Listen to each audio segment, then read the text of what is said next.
ഫാസിൽ ഒരുക്കിയ മഞ്ഞിൽ വിരിഞ്ഞ പൂക്കൾ എന്ന ചിത്രത്തിലൂടെയാണ് മലയാളത്തിന്റെ പ്രിയ നടൻ മോഹൻലാൽ തന്റെ സിനിമാ ജീവിതം ആരംഭിക്കുന്നത്. 4 പതിറ്റാണ്ടോളമായി അദ്ദേഹം സിനിമയിൽ നിറഞ്ഞു നിൽക്കുകയാണ്. ഓഡിഷൻ വഴിയാണ് മോഹൻലാലിനെ സിനിമയിലേക്ക് തിരഞ്ഞെടുത്തതെന്ന് ഫാസിൽ മുമ്പ് പറഞ്ഞിട്ടുണ്ട്. സംവിധാനം പോലെ തന്നെ ചില വേഷങ്ങളിൽ അഭിനയിക്കുകയും ചെയ്തിട്ടുള്ള ആളാണ് ഫാസിൽ. തന്നിലെ അഭിനേതാവിനെ അത്ഭുതപ്പെടുത്തിയ നടനെയാണ് മോഹൻലാൽ മൊത്തമുള്ള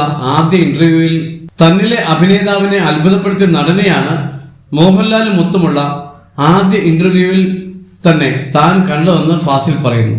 എന്റെ മാമാട്ടിക്കുട്ടിയമ്മയ്ക്ക് എന്ന ചിത്രത്തിൽ മോഹൻലാലിനെ അഭിനയിപ്പിക്കുമ്പോൾ നിരവധി വില്ലൻ വേഷങ്ങൾ ചെയ്തുകൊണ്ടിരിക്കുന്ന ആളാണ് മോഹൻലാൽ എന്നും ചിത്രത്തിന്റെ വിജയം കുടുംബ പ്രേക്ഷകർക്കിടയിൽ മോഹൻലാലിനെ കൂടുതൽ സ്വീകാര്യനാക്കിയെന്നും ഫാസിൽ കൗമുദി മൂവീസിനോട് പറഞ്ഞു.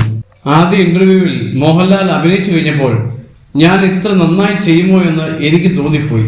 അതുകൊണ്ട് തന്നെയാണ് മോഹൻലാൽ വില്ലനായി ഒരുപാട് സിനിമകൾ ചെയ്യുന്നതിനിടയിൽ ഒട്ടും വില്ലനിസം ഇല്ലാത്ത നായകനോടൊപ്പം നിൽക്കുന്ന ഒരു കഥാപാത്രം എൻ്റെ മാമാട്ടിക്കുട്ടിയമ്മയിൽ ഞാൻ നൽകിയത്.